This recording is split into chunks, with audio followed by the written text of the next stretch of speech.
What's going on, people? It's your boy Cal Wu, and we back again with another episode of Getting to Know Cal Wu. We're gonna rewind back time. This is a little forward from where we were before, but this took place between 2001 and 2005.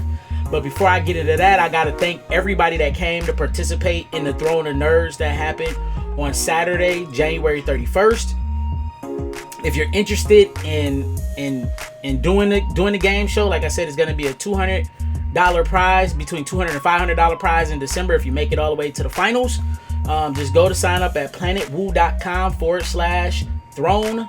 Now we're gonna get into it. So, the reason why this time frame was really important, 2001, that summer, is where I got my nickname from. That's where Cal Wu comes from. Shouts out to my boy EJ. He is the one who gave me the nickname. It came from a local legend basketball player named Calvin Wooten, who was a dog, a beast in middle school. And everybody would go, Cal Woo! And that was like his moniker when he played. Now, how that moniker got passed on to me and how I got it was during the summer. My boy EJ spent a lot of time over at my house. Spent the night in the summertime. And like, this is my ace. We grew up together. We met when we were 6. And we just been rocking out all these years, you know, hanging out, getting into trouble together, kind of doing the usual teenage to young adult thing. And there's one particular day in the summer we were doing a 2-on-2 tournament. And everybody in the neighborhood at this time was calling me Farmer. The reason they were calling me Farmer was because I had these pair of Dickie overalls that I would rock, but I would wear them like they were jeans. And let me just paint the picture. I would wear a beater, the overalls, and then a t-shirt over it. So when I would go out in public, a lot of people would just think I had like a t-shirts and the jeans on. And they would go, yo, those jeans are cold. Where did you get them from? And I would just lift up my shirt and be like, oh, these is overalls. I'm just rocking them like they jeans. And they'd be like, oh, that's cold. So this particular day we hooping, and I didn't have a t-shirt on. I just had the overalls with the beater on, and we hooping. So cats in the neighborhood thinking they being funny, they calling me Farmer. So they like Farmer Jack, Farmer, yada yada yada. So they just keep calling me that. And I don't claim to be like a great basketball player or not or whatnot, but when I'm pissed off, I don't miss a lot of shots when I'm angry, and it takes a lot to get me there. And they were pissing me off, calling me this junk. So I just started heaving that boy, and I pretty much missed probably like 2-3 shots the whole day we were hooping. And I'm just heaving that bitch, hitting that shit, So my boy EJ like, my nigga Cal Woo! And that was like, he said it the whole day. Every time I shot the ball and hit that bitch, he kept saying it. So then what eventually happened was he went home that Friday, I think, because he had something to do with his family that weekend. So, you know, we linked back up at church on Sunday. He got there before I did. So when I started coming in, some of the kids in our age range that was like preteens, you know, preteens to teenager to our age, was calling me Cal Wu now. So that's where the nickname came from, and it stuck. And I was kind of like, all right, I liked it. And, you know, the Calvin Wooten dude, his was CALWOO. And I was a fan of Wu-Tang around that time. So, or I'm still a fan of Wu-Tang, but I'm a fan of Wu-Tang. So CALWU. So I shortened it. So that's where the moniker Cal Wu comes from. And that was in the summer of 2001. Now, 2002 to 2005, this is kind of where I got into my anime groove, where we were still getting bangers from Cartoon Network. So we were still getting shows like Samurai Champloo and Hunter x Hunter and fullmetalalchemist and witchhunterrobin and paranoiaagent and evangelion and vampirehunterd and you know, shows like that. So we were still getting bangers, just bangers from Cartoon Network. They were just rocking it out. And I still was getting anime from Blockbuster around this time. So I was getting like Blood Rain Curse of Yoma, which I had no business watching, Iria, Pat Labor Police, Fatal Fury, Akira. For those that don't know, Akira is probably one of the most iconic and important animations to animation, period. For the simple fact that it is the most sampled, it has one of the most sampled animations in the history of film, period. We talking about cartoons, We talking about other anime. We talking about video games. We talking about other like live action films and movies. The motorcycle slide to the pop-up started in Akira, and it made its way through every brand of media for the past 40, 50 years. Like, it is just iconic. And just think back to all your favorite cartoons. It was in there somewhere. Your favorite anime, it was in there somewhere. So that's how important Akira was, and definitely still had no business watching it around that time. So I'm a teenager still. Not Powerstone, but Ghost in the Shell. You know, so those were, and that's another thing I had no business watching, Ghost in the Shell. And then the Sci-Fi channel was giving us bangers, and this is where Powerstone came in. Watching that on the Sci-Fi channel, Dominion Tank Police, Record Lotus Wars, which was super bloody and gory. It was great.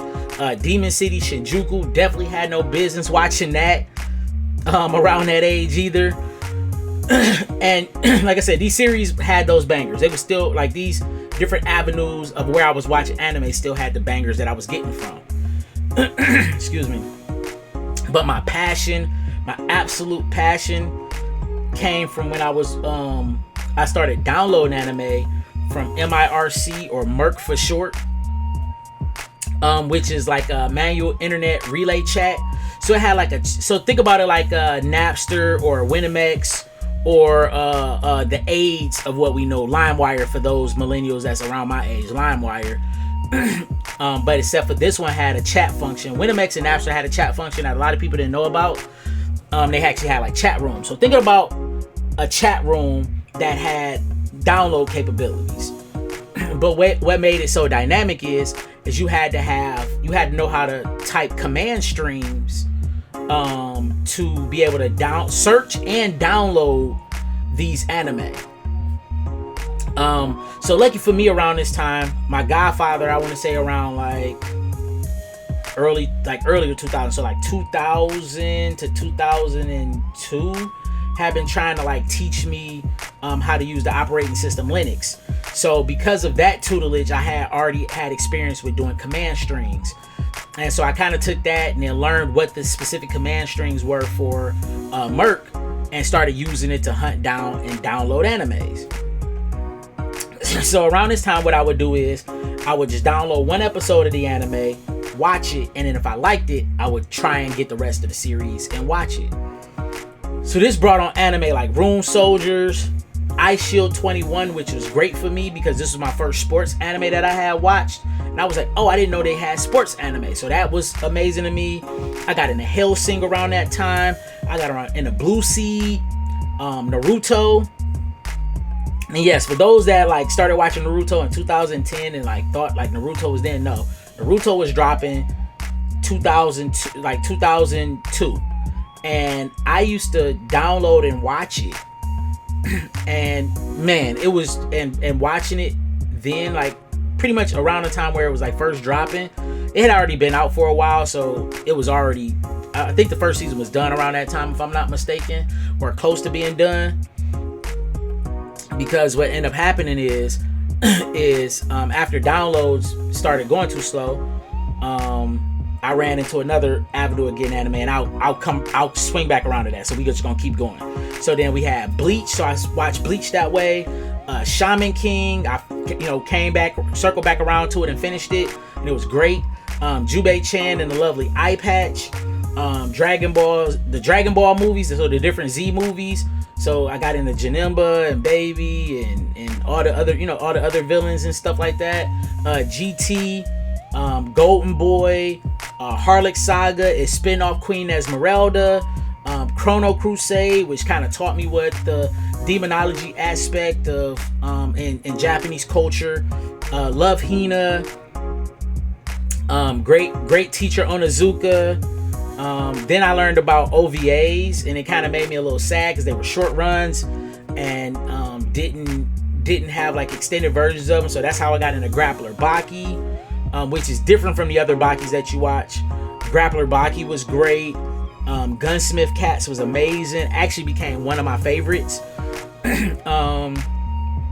This is where I also discovered that anime had standalone movies. Even though I watched some standalone movies, I didn't realize like, oh, these had standalone movies that was separate from TV series. Cause like, you know, I see the DBZ movies. I'm like, okay, yeah, these are DBZ universe. And I didn't understand like what fillers and canons were at that time. So I'm like, okay, these are all a part of the storyline. These are all canon, you know, not using that word, but you know, these are all a part of the storyline. Cool. But then I got into franchises or studios. So this is where I got introduced to Studio Ghibli. And I seen Spirited Away that way. And I seen not Princess Mononoke, but My Neighbor Totoro and Steam Boy. And it was like, man, these are amazing. These are like, this studio just does movies. And these movies are great. And it used to take me in MIRC or MIRC. It would take me anywhere from 10 hours to up to 2 weeks to download an episode. And the reason being is because it depended on how many people was uploading it and your internet connection speed determined on how fast your download was. So I could get something as quick as 10 hours, or I would have to wait a week or two.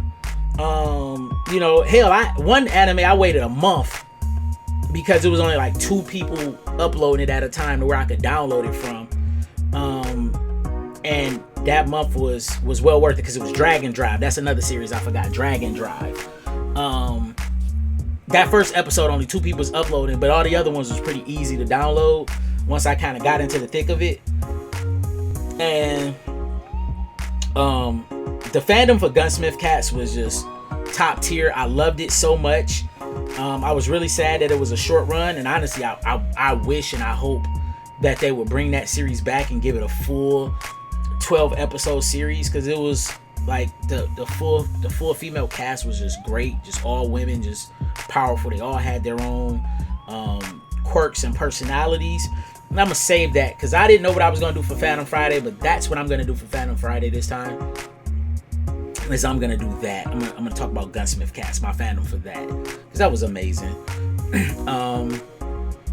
And then the first series that I kind of got attached to, like obsessed with around that time, was Naruto, because I was about, I'll say it's about 10-12 episodes in, and I tried to download the next episode and it said that it was gonna take 6 months to download, because they used to give you like now they can kind of give you an estimate of how long it'll take to download stuff.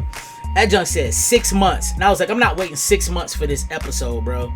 So then I started looking up stuff, and around that time there wasn't a lot of information about anime. Like I couldn't Google search anything because Google wasn't a big thing then. At that time it was Ask Jeeves. So I'm giving you guys history lessons with what I'm talking about too. It was Ask Jeeves, and it wasn't a lot of information online about anime around that time, because the internet was still pretty new. You had your forums and stuff, but I wasn't in the forums then when I was a kid. Like, you know, I wasn't in the forums like that, so I had no idea what that was. And I ended up finding eBay. And you know, around this time I was attached to eBay, kind of sort of, because we would go to Gibraltar Trade Center and get stuff, and then I would order stuff off eBay because my mom would let me use her card and order certain things off eBay. So around this time they had the complete set of Naruto on CD. Somebody was selling it. It was like in a hard plastic case. It was, I want to say 10 CDs, and each CD had a certain amount of episodes on it. And they were DVDs, and I was able to put it, somebody burnt these DVDs with the whole Naruto series subbed. And I bought it. It was $40, and I bought it, and that's how I got to complete the whole Naruto series without having to download it. So these are different avenues that I watched anime, and these predate YouTube, because YouTube didn't come until like mid 2005, and I was already deep into it by this time. And then once we got Yahoo broadband, that took my 10 hours to 2 weeks to a month of watching, you know, downloading an episode, to like 8 hours to like 10 days per episode. And that was great, and it allowed me to get into series a lot quicker. And I would download multiple series at a time, just like the first episode, just kind of just run them through to try and consume as much of the content as I could and see what I liked, and then whatever stuck I would just download as much of it as I could find and just run with it. And man, just it was like the Wild Wild West, man. I loved it. It was so archaic, but it was such a beautiful journey for me that it holds such a special place to me. And one of the reasons why I continue to enjoy anime the way that I do, because it was attached to my childhood in that manner.